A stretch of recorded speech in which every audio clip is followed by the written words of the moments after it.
Gênesis no lar, Evangelho no meu coração, que alegria! Manhã de 8 de dezembro do ano de 2020. Em prece de louvor entregamos nossa alma a ser bendito, meu Pai, pelos esforços, pelos amigos, pelo trabalho, pela família, pela profissão, pela doutrina, pelas tarefas no bem. Tenhamos nesta manhã mais um instante para marcar a nossa trajetória. Que possamos chegar ao final do encontro em paz, felizes e motivados, para seguir na direção da perfeição, da completude, da iluminação. O tema proposto para este encontro: não podes modificar o mundo.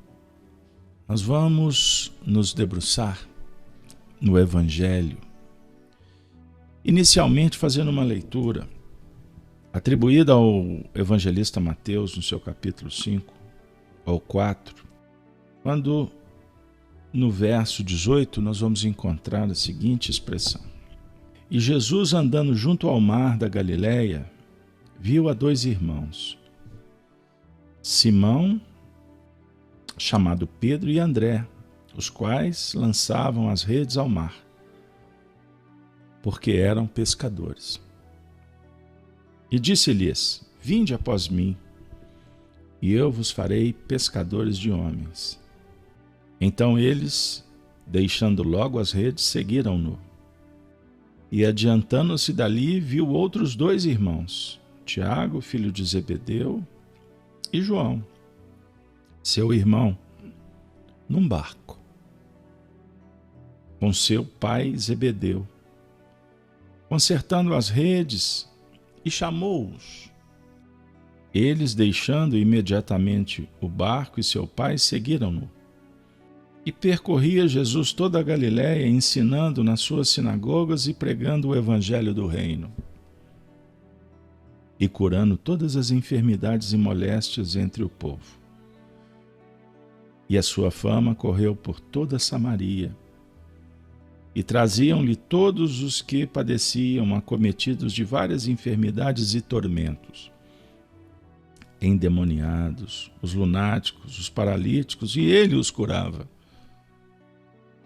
E seguiam uma grande multidão da Galileia.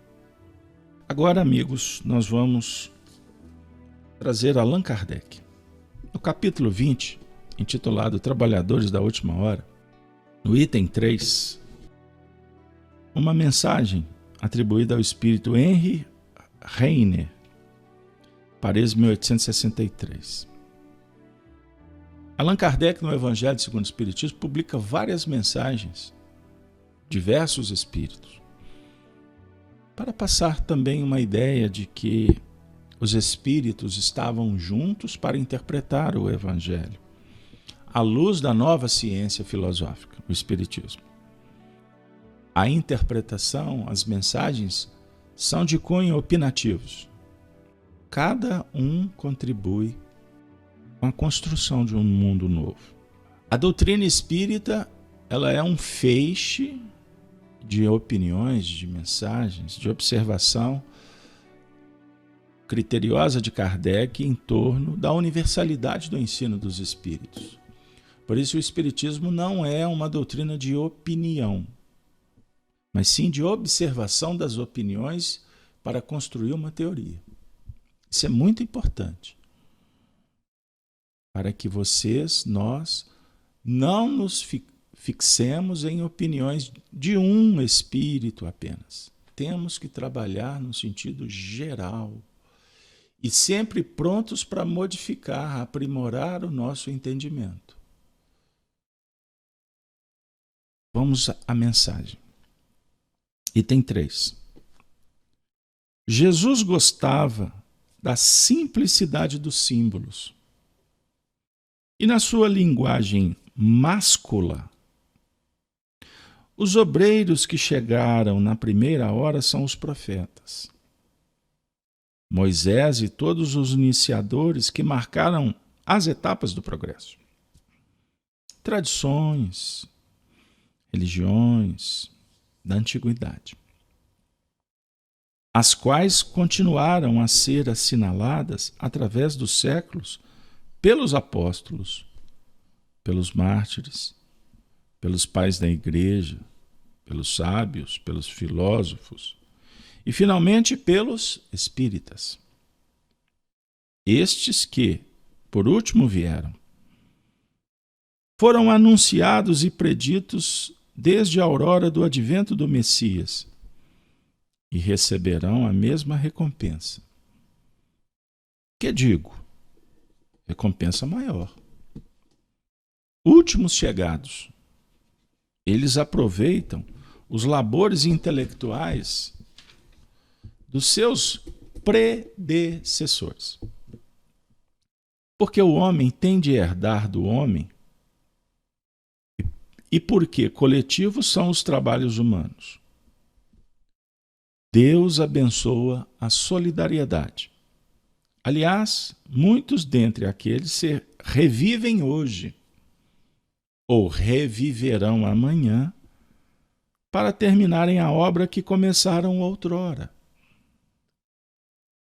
Mais de um patriarca, mais de um profeta, mais de um discípulo do Cristo se encontram no meio deles, porém mais esclarecidos, mais adiantados, trabalhando não já na base, e sim na cumeira do edifício. Receberão, pois, salário proporcionado ao valor da obra. O belo dogma da reencarnação, dogma aqui no sentido filosófico e não religioso, significa dogma filosófico, a busca permanente pela verdade, é uma construção. O dogma religioso é aquele ponto imexível, inquestionável.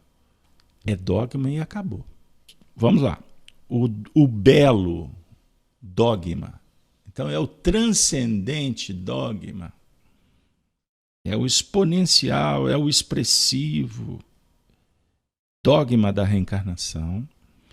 Eterniza e precisa a filiação espiritual.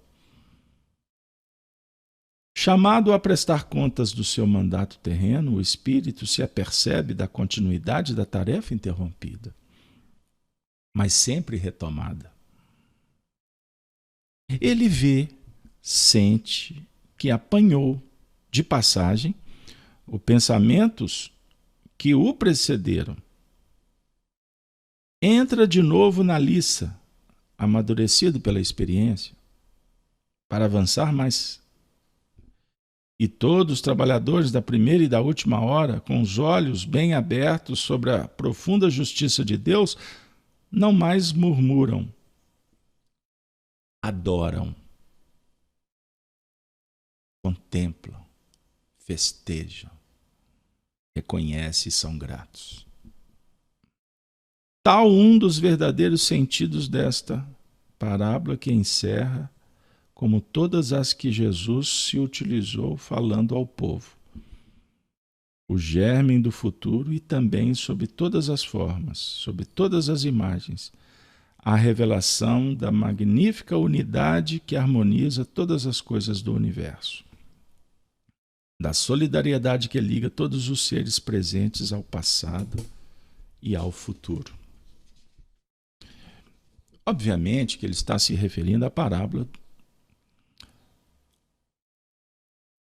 tratada como os últimos serão os primeiros, que hoje nós não vamos ler.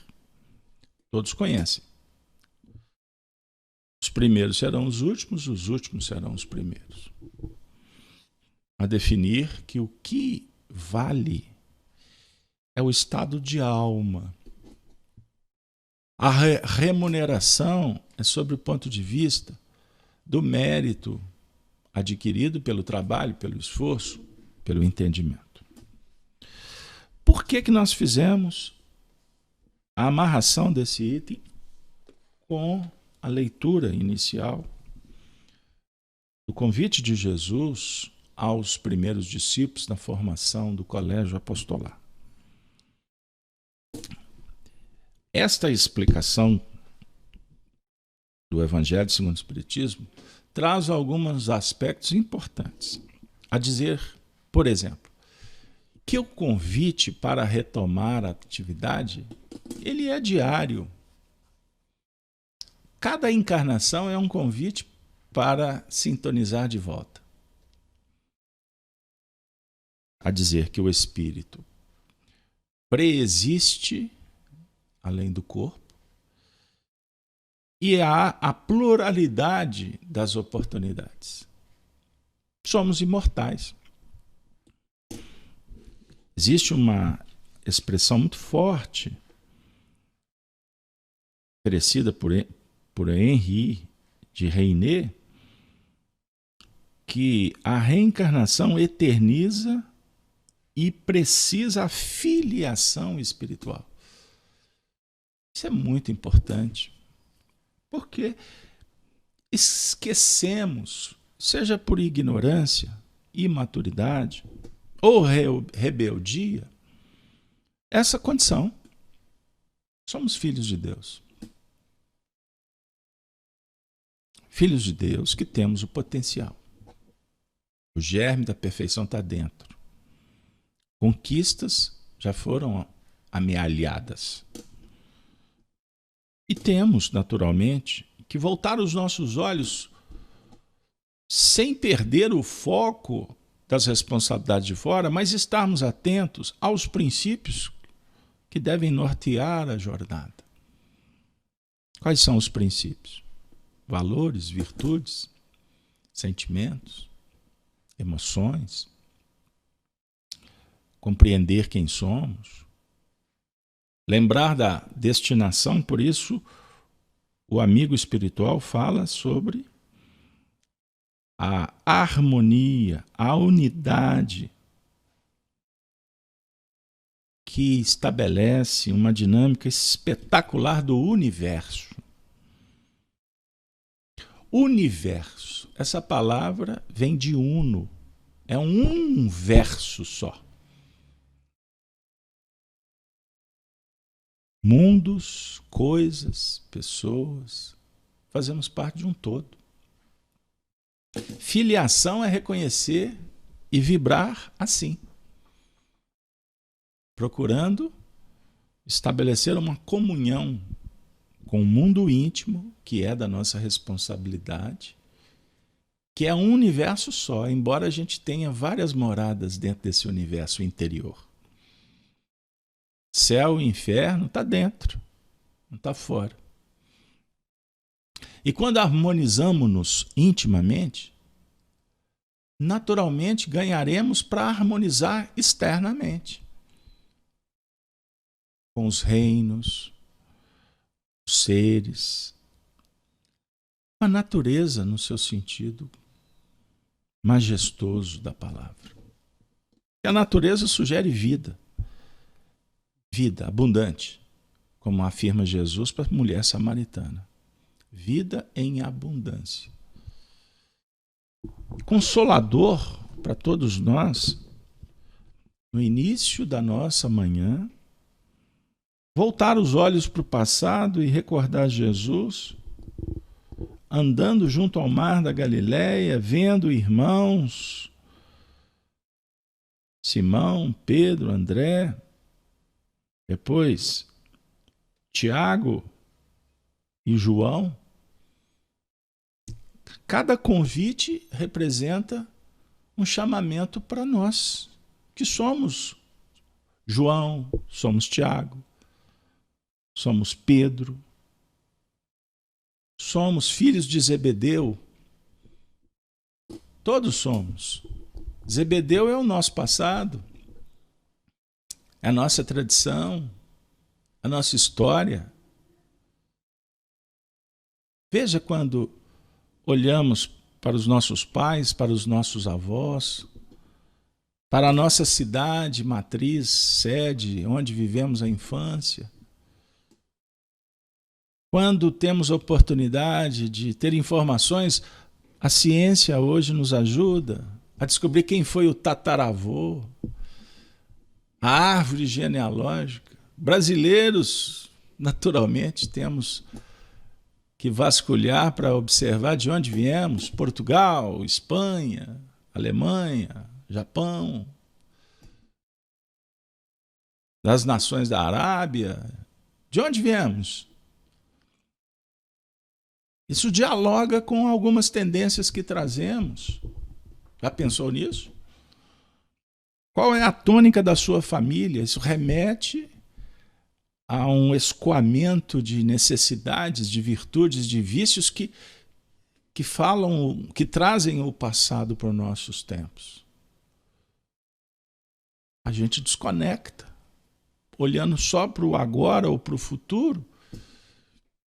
É um equívoco. Não podemos dirigir um carro olhando só para o retrovisor, só para o passado. Essa é uma imagem usada pelo professor Emmanuel. O carro você está guiando, você tem que olhar para frente. Mas você tem um retrovisor do lado direito para observar as possíveis ultrapassagens, no centro do carro para observar o que ficou, porque o que ficou é uma base para você observar com mais autoridade o futuro.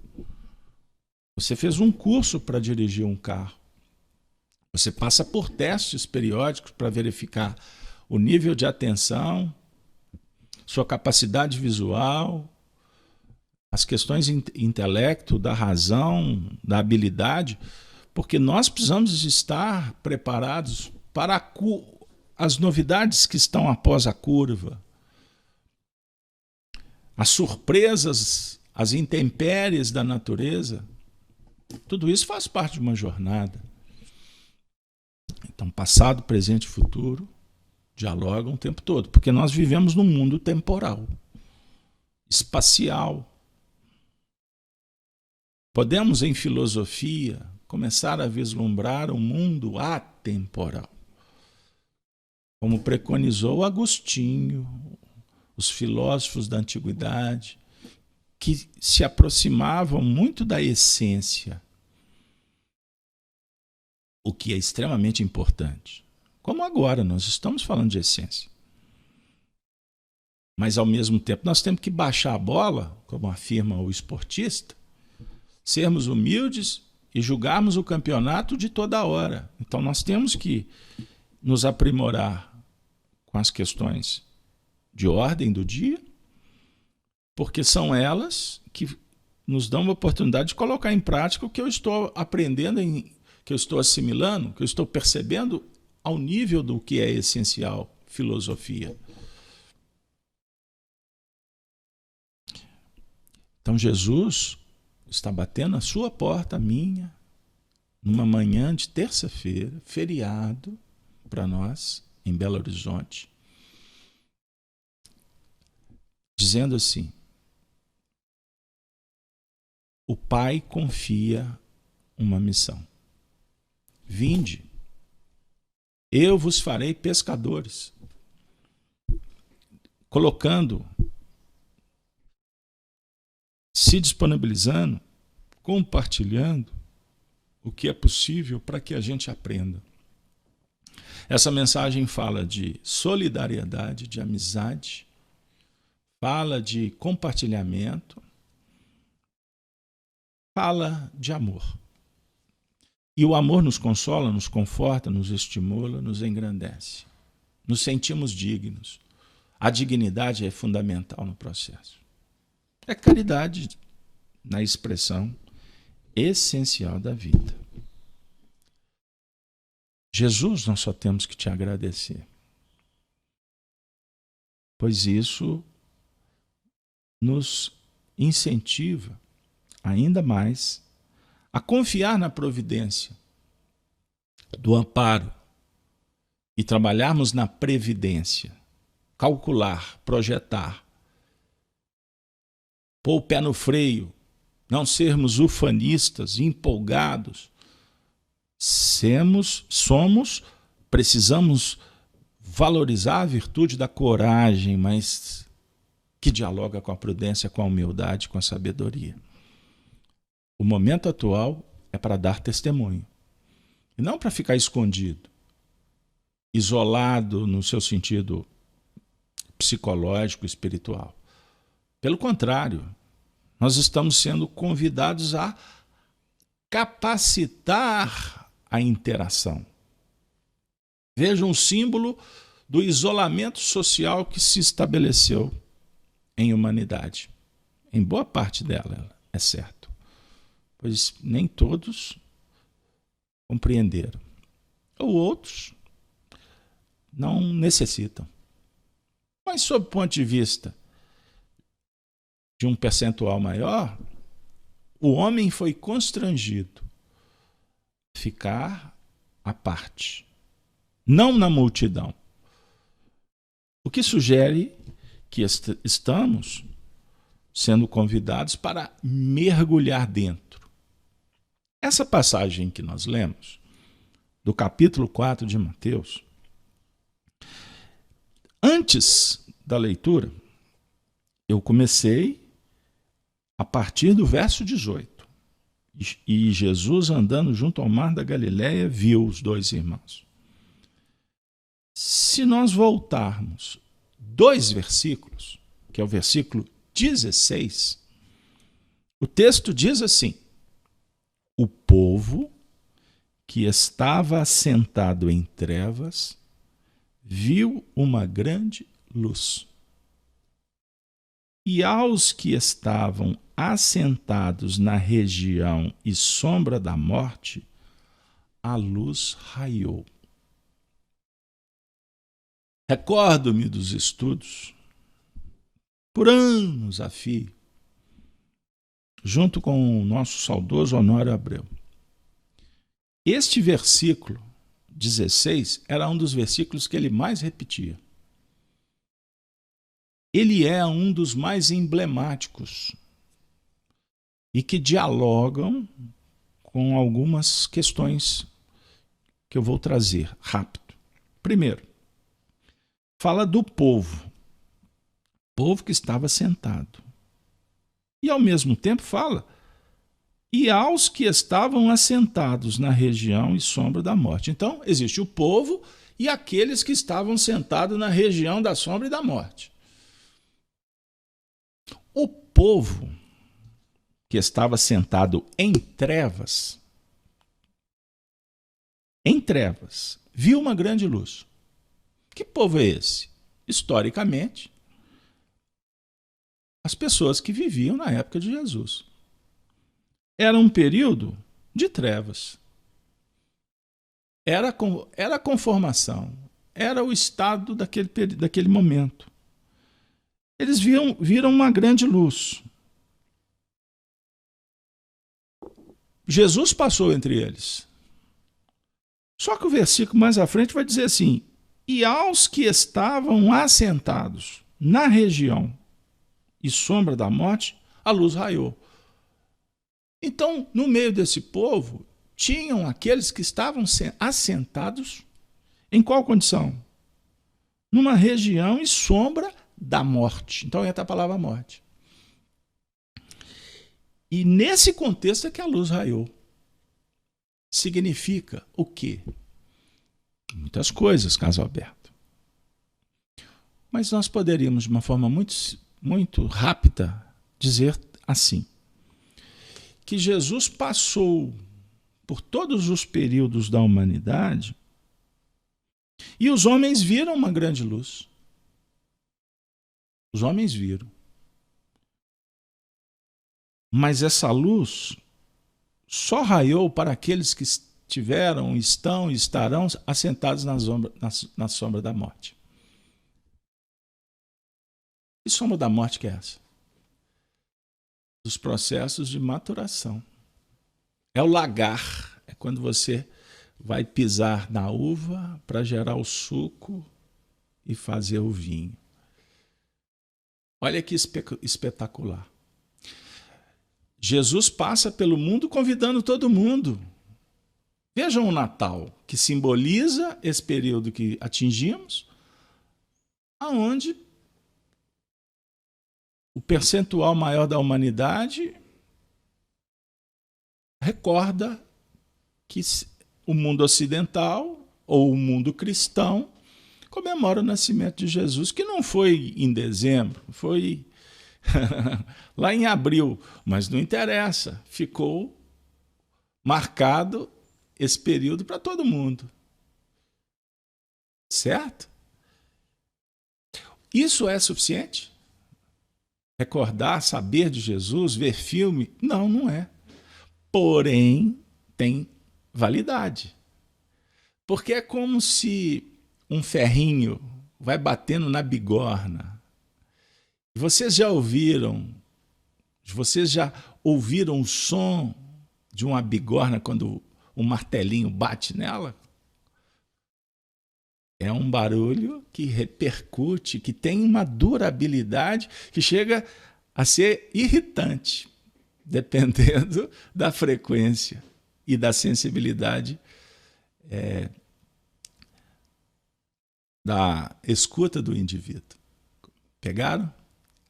Só que não é um badalo de um sino retumbante, não é barulho de trovão. Não, não. É um toque de classe. Então Jesus, como Cristo interno, ele é acionado o tempo todo da nossa vida, nos convidando a dar uma resposta. De uma forma perene, respeitosa, amorosa. Mas quem sabe nós podemos agora concluir a nossa fala dizendo: chegou o momento da última hora. Porque, na verdade, nós possamos estar sendo aqueles assentados na região e sombra da morte. A luz começa a raiar. Como é que essa luz está raiando? Na expressão da caridade, do trabalho, da construção. Porque nós já passamos pelos profetas, pelas tradições, pelas religiões, pelas filosofias antigas, em toda a história. E agora nós estamos com mais condições. Nós somos aqueles jovens que já temos mais possibilidades, porque estamos interessados em fazer a luz, em brilhar a luz. E aí a gente conclui dizendo: e essa luz brilha na região da morte. Essa luz não brilha na região da vida.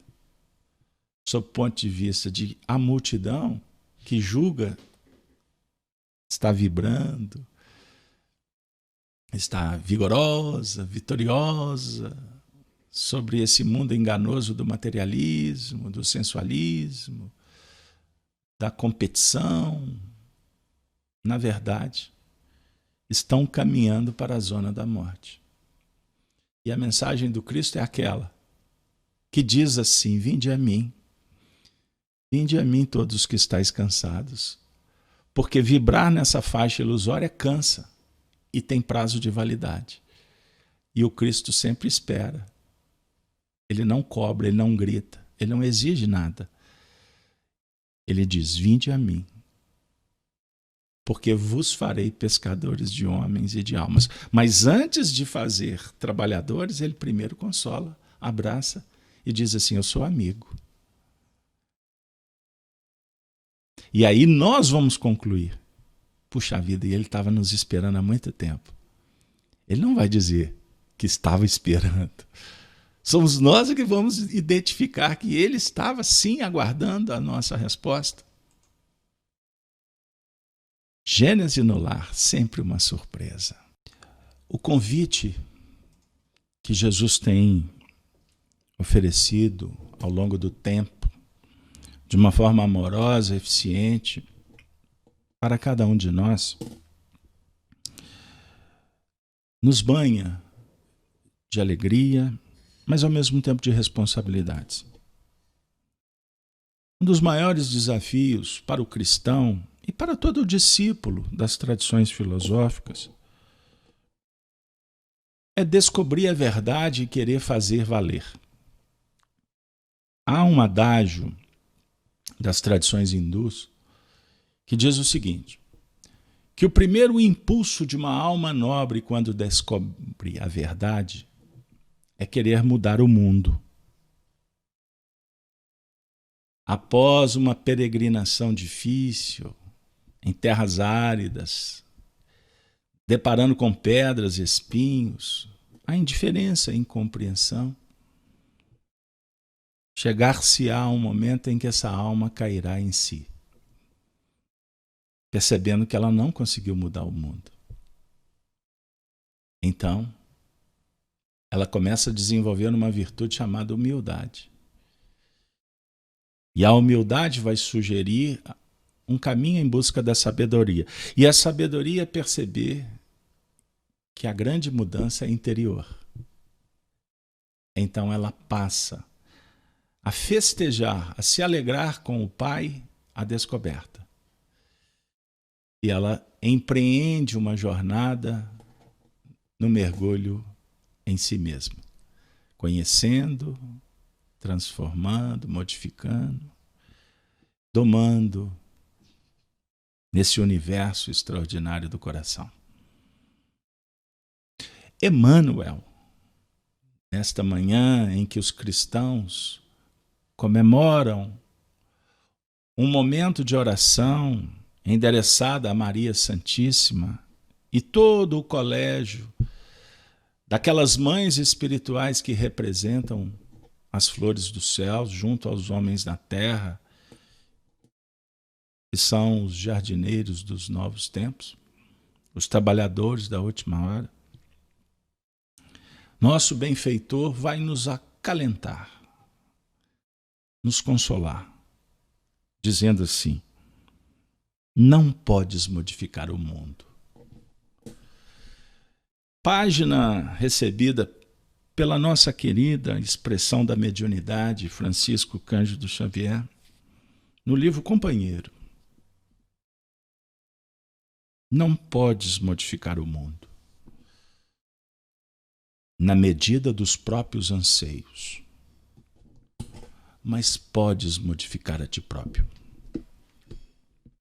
Ninguém está impedido de transformar essa ou aquela ideia na própria cabeça. Assim como a semente traça a forma e o destino da árvore, os teus próprios desejos é que te configuram a vida. Aprende a ganhar simpatias, sabendo perder. Sempre é aconselhável melhorar as nossas maneiras antes que as circunstâncias da vida nos obriguem a melhorá-las. Ouvindo sempre mais e falando um tanto menos, conseguirás numerosos recursos que te favorecem a própria renovação. Escuta com atenção quaisquer pareceres dos outros, mesmo quando se te afigurem francamente absurdos. O diálogo deve ser um processo de aprender, mas não de brigar. Em qualquer reunião, convém não esquecer que talvez em breves dias estejas precisando daquela pessoa que te parece a mais desagradável. Aceitar os nossos problemas com um bom humor é o melhor modo de convertê-los em fatores de auxílio a nós mesmos. A irritação é o meio de congelar os próprios interesses. Todo o encontro é oportunidade para que te exercites na ciência da direção. Cada pessoa se troca por aquilo que estima fazer. Poderás enfeitar o desânimo com as mais lindas palavras. Entretanto, o desânimo não te trará proveito algum. dificuldades caem no caminho de todos. A maneira de usá-las é que faz a diferença. Admira as estrelas, mas não te descuides dos sinais do trânsito. Os outros terão talvez muitas opiniões a teu respeito. Mas a vida que tens é aquela em que Deus te colocou para que faças o melhor.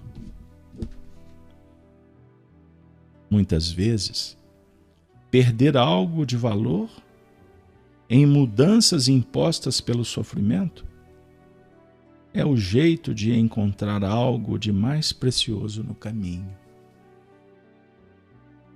Na contabilidade da vida, a idade é convenção. O que existe é o tempo. E todo o tempo é importante para se viver melhor com o Cristo, conclui o nosso coordenador de hoje. Vou repetir. Todo tempo é importante para que vivamos a obra do Senhor, que é eterna, que é imortal, que dialoga com o amor, com a esperança, com a caridade.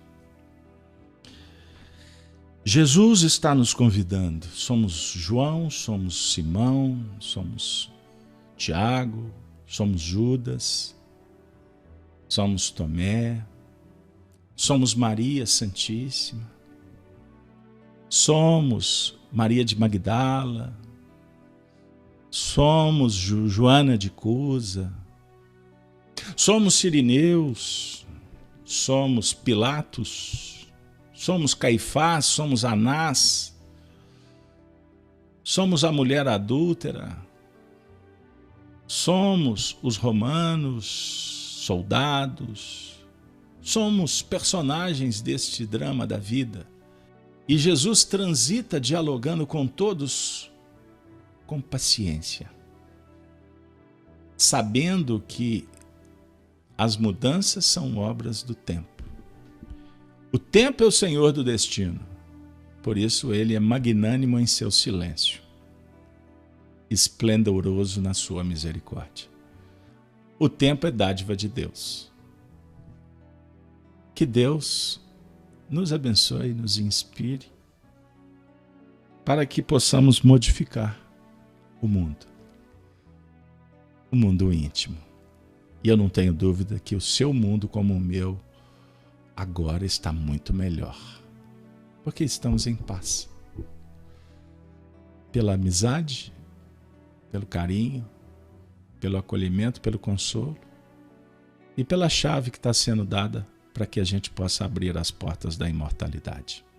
Avancemos para frente e para o alto com Jesus, com o Cristo de Deus.